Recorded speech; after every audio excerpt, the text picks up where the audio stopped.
Je suis Youssou Daou, je suis ingénieur informaticien, expert électoral. Je suis membre du GRADEC, groupe de recherche et d'appui conseil pour la démocratie participative et la bonne gouvernance.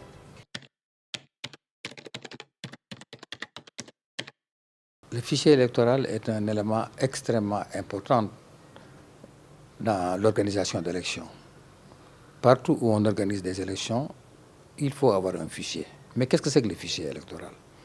En fait, le fichier électoral, c'est un ensemble d'enregistrements. Je vais terre à terre pour faire comprendre ça aux gens. C'est un ensemble d'enregistrements de même nature où on trouve tous les citoyens qui veulent voter. C'est-à-dire que l'enregistrement concerne un client. Qu'est-ce qu'on trouve dans l'enregistrement? Le nom, le prénom, le numéro de bureau de vote, le numéro de la carte d'identité, etc. Tous les renseignements signalétiques se rapportant à l'électeur. Si on se fie aux audits qui se sont déroulés pendant ces années, on ne peut pas douter de sa fiabilité. Mais il y a une chose. Aujourd'hui, il y a des acteurs qui se plaignent sur certains faits qui se sont passés pendant le parrainage.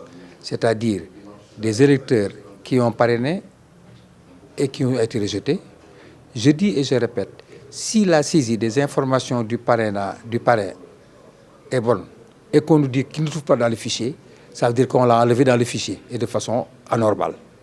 Si maintenant la saisie du parrain comporte des erreurs, on peut ne pas le trouver dans le fichier. Mais là, ce n'est pas la faute du fichier, c'est que l'information a été mal saisie à la base.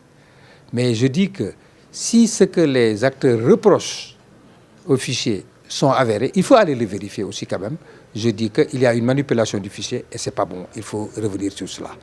Mais le fichier électoral au Sénégal, dans son ensemble, dans la façon dont il est consolidé, dans la façon dont les enrichements sont créés, dans la façon où les commissions administratives se réunissent avec la présence des acteurs et de la Sénat, logiquement, il y a de la transparence, si ça se fait exactement de cette façon.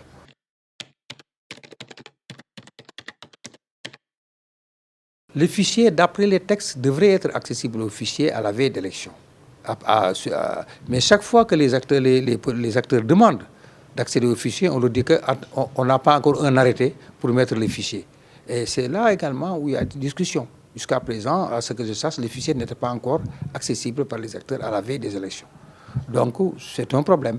Moi, j'estime qu'un fichier électoral, on ne devait pas avoir beaucoup de difficultés pour y accéder. C'est ça qui est pour nous. Bon, l'autre problème, c'est que les gens, pas fiables, les gens estiment que le fichier, les mises à jour du fichier ne se font pas comme il le faut. Par exemple, tout dernièrement, lors de la dernière commission administrative, les commissions étaient ouvertes que pour un mois. Or qu'au Sénégal, avec les primo-votants, avec tous ces jeunes qui veulent s'inscrire, ils n'ont pas eu le temps matériel de s'inscrire. Donc les acteurs estiment qu'on peut avoir une meilleure organisation pour permettre aux Sénégalais qui veulent s'inscrire de s'inscrire très facilement ou qui veulent modifier leur bureau de vote de le faire facilement, ce qui n'est pas toujours le cas. Donc là également, j'estime que il y a une volonté manifeste d'un peu bloquer les primo-votants pour leur inscription au niveau du fichier électoral. Là également, c'est un problème qui a suscité beaucoup de polémiques et qui fait que les acteurs vraiment doutent de la fiabilité du fichier.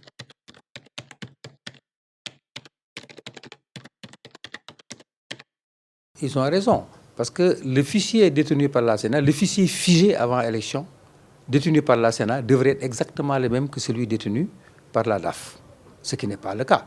Parce que si la Sénat estime qu'ils n'ont pas jusqu'à ce jour un fichier mis à jour, il y a problème. Parce que la Sénat, quand même, est appelée à faire tous les contrôles liés au processus électoral. Ils doivent avoir le fichier figé qui doit à l'élection et à temps. Donc, ils ont raison de poser ce problème, pour que demain, qu'aucune responsabilité ne leur incombe.